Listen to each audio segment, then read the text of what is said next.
Shri Anant Goenka, Executive Director, Indian Express Group. Shri Sanjay Sindhwani, Director, Indian Express Online. Shri Roshan Povaya, Editor, Financial Express Digital. And Dr. Rajiv Raghuvanshi, Drugs Controller General of India. Dr. Soumya Swaminathan, former Chief Scientist, WHO. And she's also been with the ministry, the DG of ICMR and the Secretary for Department of Health Research, Dr. S.N. Basu, Dr. Santosh Shetty, Dr. Sudarshan Balal, and so many distinguished leaders from the healthcare industry who are here today, members of the medical fraternity, eminent participants, ladies and gentlemen. It's an absolute pleasure to be a part of the Financial Express Healthcare Summit 2026, which is the fifth edition of this summit. As I heard, that started post-COVID and it's grown, it's evolved, and today I'm here to participate in this fifth edition and a very important platform that brings together several key stakeholders to discuss the future of healthcare in India. And we are in a time when the healthcare sector is undergoing a rapid transformation.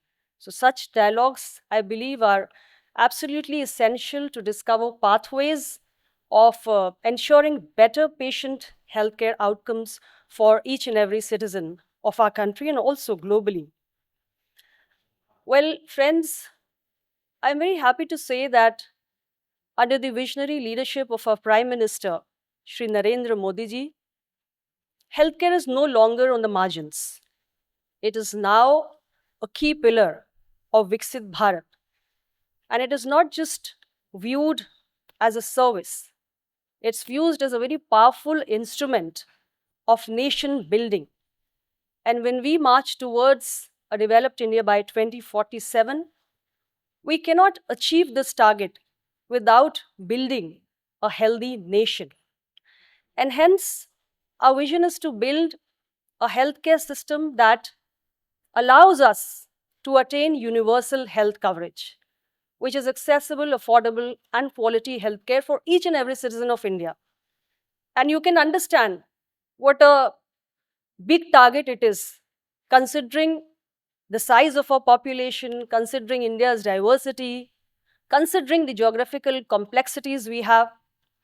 But we have decided, this government has decided to convert universal health coverage into a reality. Much has been talked about universal health coverage over the years, but everything remained on paper. But this government, led by Prime Minister Modi, it wants to convert what was on paper into reality, and we have taken several steps. We have developed an integrated approach which brings together not just healthcare, but also pharmaceuticals, digital interventions, tools, and technologies, along with initiatives towards research and innovation to build an ecosystem that will be able to address not just the national, but also the global healthcare challenges in times to come. Today's discussion, as I see, is centered around reimagining healthcare, a shift from care to impact. And hence, I'd like to take this opportunity to highlight some of our initiatives which have been able to create an impact on the ground. And one such flagship initiative is the Ayushman Bharat Pradhan Mantri Jan Arogya Yojana, which was rolled out in the year 2018. This is an initiative which covers around 1,961 procedures in the health benefit package across 27 different specialities. It offers a financial safety net to 62 crores of our population and the most vulnerable ones, the bottom 40%, the low income groups, the elderly, the frontline healthcare workers, and also the gig workers. This is the most vulnerable population. More than 36,000 health facilities, including public, private, both, they have been included under this scheme. They are empaneled. And the scheme has been able to provide institutional care so far to more than 12 crore Indian citizens, for which Government of India, along with the states, has spent 1.82 lakh crore rupees. So you can understand it is not a small amount at all. And how do you assess the value of a scheme? By the impact it creates in the ground, by the last mile delivery. And this is a scheme which has brought institutional care closer to people who once feared catastrophic expenditure. And there is a reduction in the mortalities for patients who mostly come from the low-income households. And that's not something that only Government of India claims. It has come out in several studies and reports. Our economic survey for the financial year 24-25 has clearly pointed out that out-of-pocket expenses, which used to be very high in India, earlier they used to be around 64%, today they've come down to 39%. This scheme has a major contribution in reducing the out-of-pocket expenses. And not alone this, the Lancet survey that's also highlighted that timely initiation of cancer treatment for the PMJ, Ayushman Bharat PMJ beneficiaries has increased. That means now the initiation of treatment takes place within 30 days for such vulnerable populations. And we just had the latest National Family Health Survey 6. What does the survey say? It also points out that it is this scheme which has been able to enhance the access to affordable healthcare services to the most underprivileged sections of our population. And that's what these different surveys and reports have pointed out. So that's a lot to understand about the impact this scheme has been able to create. I'd also like to mention about our initiatives like Amrit pharmacies and Jan Aushadhi stores.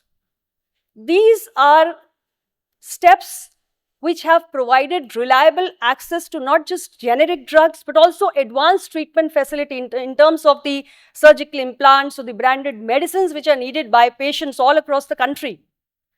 And this access has been provided to millions of patients, especially those who are dealing with chronic illnesses, critical illnesses. Now they have an assured supply, and all that benefit is coming at a much lowered cost. So these are also the initiatives which have brought about a transformation in the lives of our Indian population. And besides that, there is a lot of talk about the India Health Stack. India Health Stack is actually centered around the Ayushman Bharat Digital Mission. And what does it aim to do? To transform healthcare. But how? By creating a unified, interoperable digital ecosystem. And at the heart of Ayushman Bharat Digital Mission is Aabha. Aabha, which is a lifelong, unique digital identity for every single citizen, which will allow you to maintain the continuity of care. And that would mean that now if an individual has an Aabha ID, and I'm happy to say that more than 95 crore Aabha IDs have already been generated. More than 105 crore medical records have already been linked to these Aabha IDs. So what is the transformation it is bringing? A big transformation in the way that now a patient does not need to physically carry the copies of or the folders or the crumbled folders of their medical histories, their diagnostic reports, their x-rays, their pathological reports from one doctor to another, from one facility to another. So because of this ID, they can securely access their documents, their medical history anytime, anywhere and present it before a doctor. So the continuity of care is maintained because the doctor is not starting from point zero. He has the background, everything at the click of a button. He knows that, yes, this is what the patient has gone through. These drugs were prescribed in the past or these tests were conducted earlier. So a lot of saving of time, effort, money, and the continuity of care for the patient is being maintained. So that's a big change, a big revolution, which is slowly taking place because of Aabha. And two important registries, one for the healthcare professionals and the other for the facilities. I'm happy to say that more than 10 lakh doctors across the country, public, private, both, they have already registered on this facility. And how is it making things easy for the doctors? So there is now easy authentication of their professional credentials. And like I said, India has got a huge population. And at so many places, we still have shortages of specialist doctors. And we do need technology if we want to attain the objective of health equity. So how is this healthcare professionals registry helping? Now doctors can give online consultations, the teleconsultations, and one of our initiative, which is eSanjeevani, that is totally based on e-consultations, e-prescriptions, and that is really required. And it is also, in a way, building trust in our healthcare system. And besides the healthcare professionals registry, there's also the registry for the healthcare facilities. So we are able to, every clinic, every hospital, every diagnostic lab, every pathology, everything is coming on board, slowly, gradually. And that is helping us to create a national repository, a national comprehensive data of all the facilities we have in the country. And in addition, we have 3 different gateways. The gateways to securely exchange the patient's medical data, the gateway to access the health services digitally, and the gateway to streamline the settlement of the insurance claims through standardized digital pathways. So, National Health Stack is actually providing a stimulus to act in conformity with a progressive global commitment towards health equity. And at the same time, it is also enabling India to become a leader of the movement by creating one of the best contemporary technology-informed models of universal health coverage.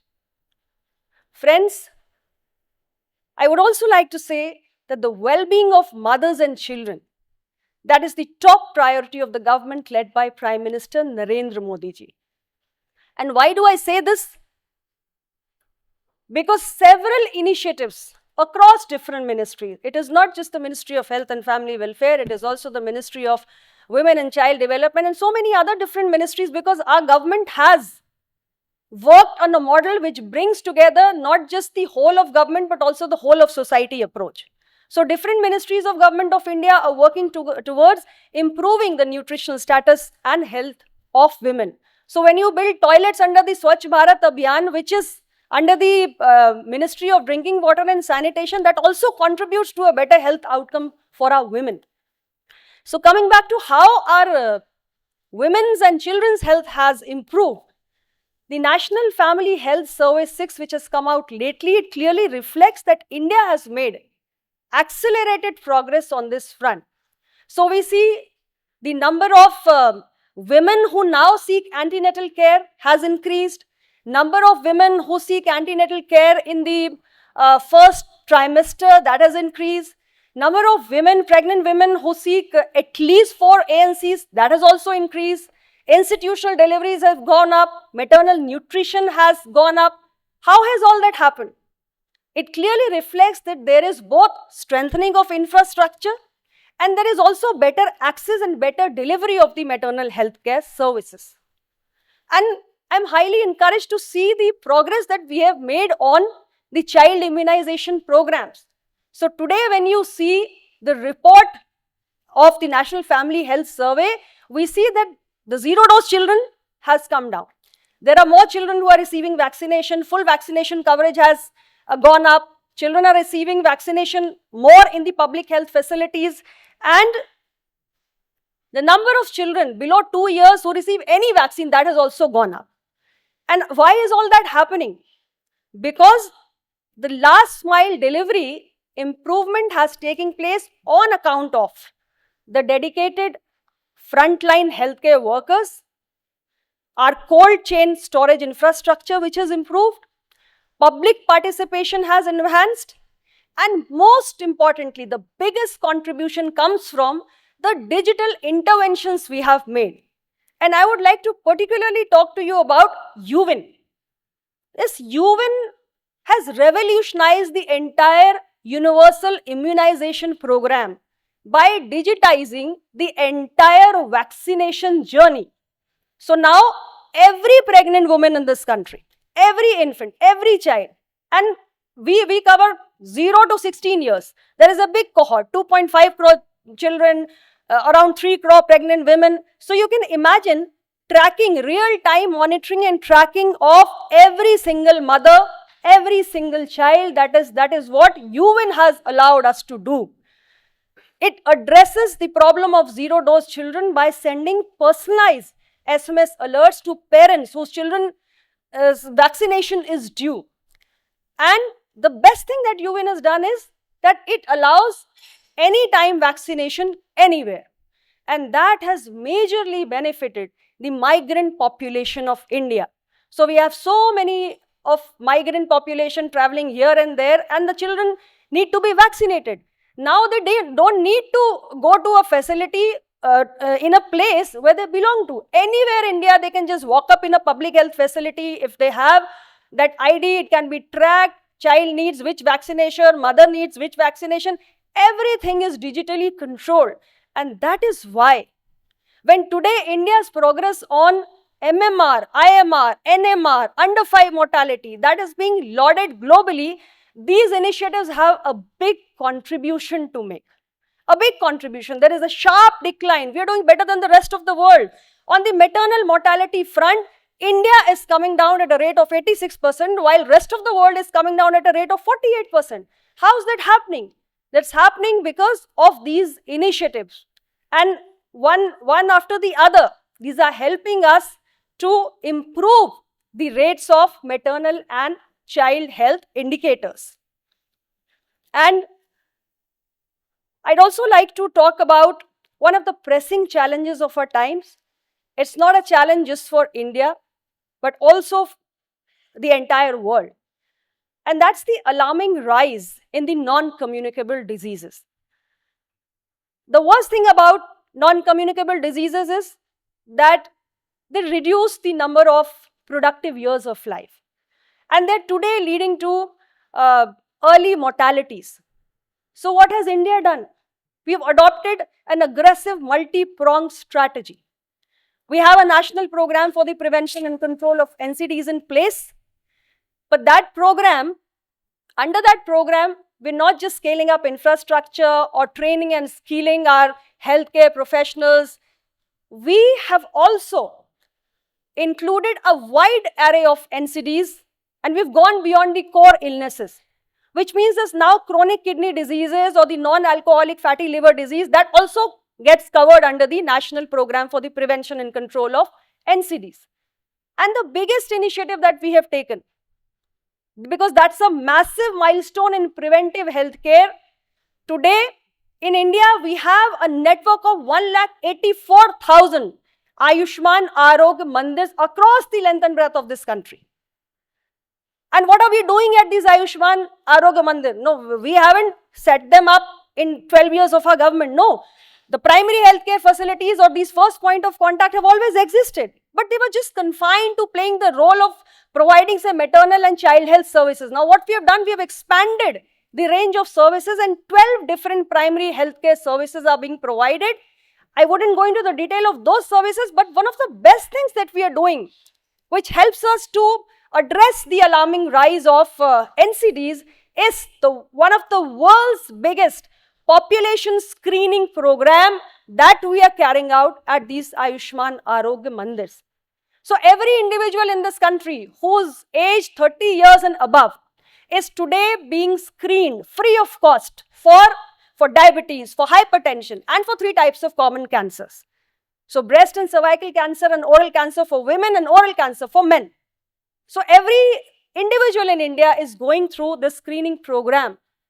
And what we need to do is to make early detection, timely reference, and treatment.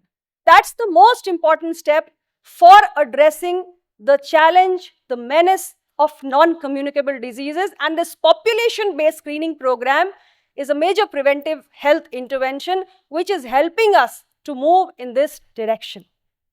And not just this, because today we have rapid urbanization, we have sedentary lifestyle, and the eating habits have changed. We're eating more processed, we're not eating what's seasonal, what's locally available. The fat and sugar and salt content is very high. So all that has contributed to the rise of NCDs. So there are several other initiatives also which are preventive in nature, and one such initiative is run by the FSSAI, which is the Eat Right India movement. And under that movement, we are educating the general public about eating right, which means eating healthy, eating safe, eating what's locally available, eating seasonal, and reducing the amount of salt, sugar, and fat in their daily intake of food. And Prime Minister of India is the best advocate. I remember how Prime Minister of India, speaking from the ramparts of the Red Fort, he addressed the issue of obesity, and he appealed to the nation that obesity is on a rise in India, and we need to make just simple modifications in our daily lifestyles. We need to stay active, and we need to make 10% reduction in the daily oil intake to be able to address the menace of obesity. And besides Eat Right India, we also have the Sports and Youth Affairs Ministry, which is promoting the Fit India movement. So telling people that now you need to stay active to protect yourself from the burden of NCDs. We have yoga from the Ayush Ministry. And again, Prime Minister of India, he becomes the brand ambassador of yoga. Today, there are so many countries around the world who have adopted yoga as a daily wellness practice. And so many Indians are now, we just had the International Yoga Day a few days back. So many, it's a multi-pronged approach, as I said, that we have adopted so that we are able to fight this alarming rise of the non-communicable diseases. And ladies and gentlemen, I would also like to say that we're very fortunate that we have a leadership, we have a Prime Minister who himself takes so much of keen interest in health promotion and care. Prime Minister has so many priorities, but health, I should say, is in the topmost list. So there are several occasions on which he keeps appealing to the general citizens of the nation that health should be taken care of. I remember during times of COVID, Prime Minister had appealed to the nation, wear masks, maintain social distancing. Nation listened to him. Today we are running the TB Mukt Bharat Abhiyan. And do you think it's an easy target? 146 crore Indians. And we live so closely. TB is airborne. It's not easy to build a TB Mukt Bharat. Prime Minister appealed to the nation that it is not a government program and this is not something that can be achieved with government efforts alone. So Jan Bhagidari becomes important. It has to be a people's movement. And it has become a people's movement. I want to mention about Nikshay Mitra. There are so many corporates, so many civil society, citizens, NGOs, everybody who's today becoming a Nikshay Mitra and offering nutritional support as well as even My Bharat volunteers. Nutritional as well as emotional support to the TB patients. Reducing stigma and celebrating the success of the TB champions. They have such a huge role to play. Prime Minister has tapped into the potential of the radio to engage with the masses. Through Mann Ki Baat, so many different occasions, he has made such important appeals. When we started the PM Poshan Abhiyan, and that was our initiative to address the issue of maternal and child nutrition, he appealed to the nation that nutrition is not an issue that can be addressed once again by administrative and government machinery alone. So it has to be a people's movement. And today you see the local events that we have in terms of the Poshan Pakhwada or Poshan Ma.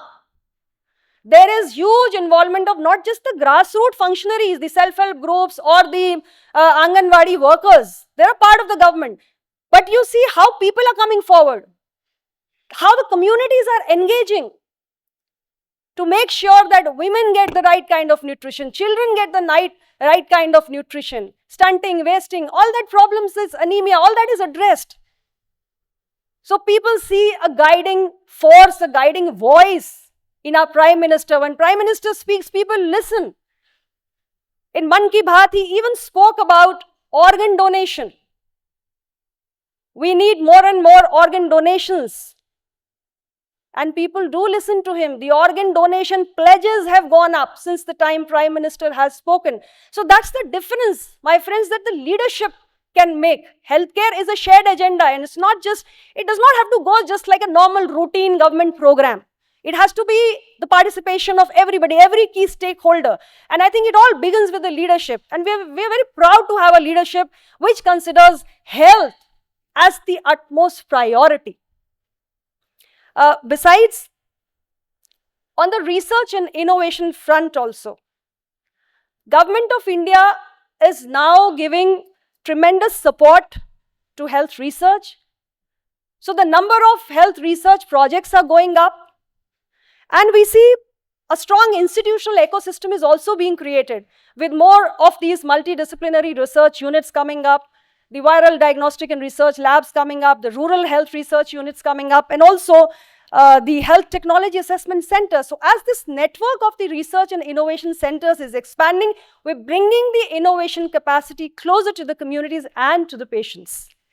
And initiatives like the MedTech Mitra, the Patent Mitra, those are also offering hand-holding support to our innovators, our startups, and so many healthcare solutions. Today we have, because of these innovators and because of so much of supportive policies in the form of MedTech Mitra and Patent Mitra, that now Government of India, the Department of Health Research is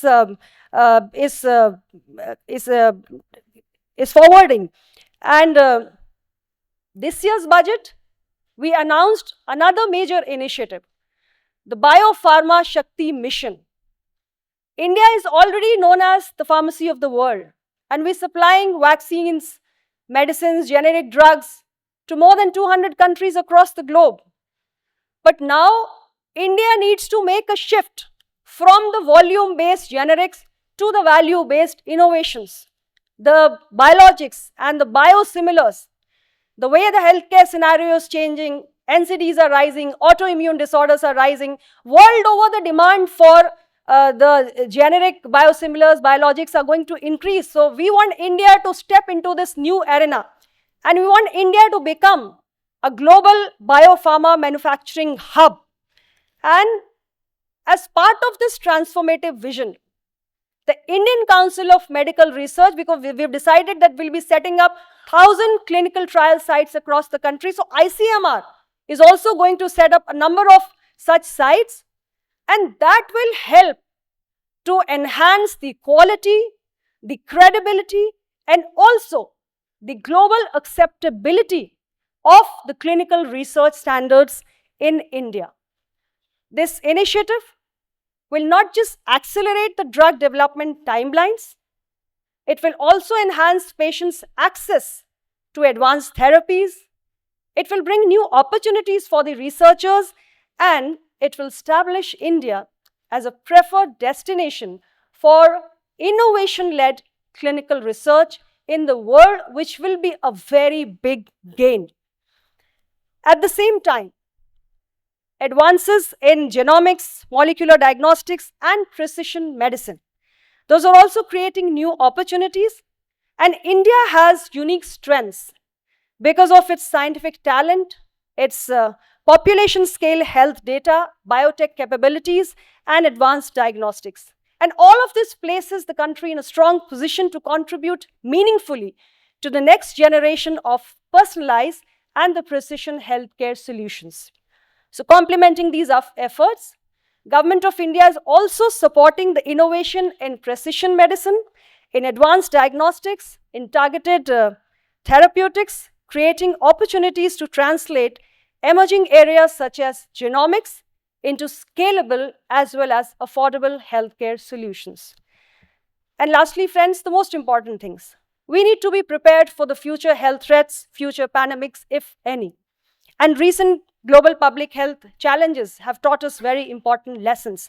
So there is continued investment in disease surveillance. We're expanding our diagnostic networks, indigenous technology development, in order to be able to build a resilient healthcare system which is not only capable of responding to the national health emergencies, but also contribute to the global health uncertainties.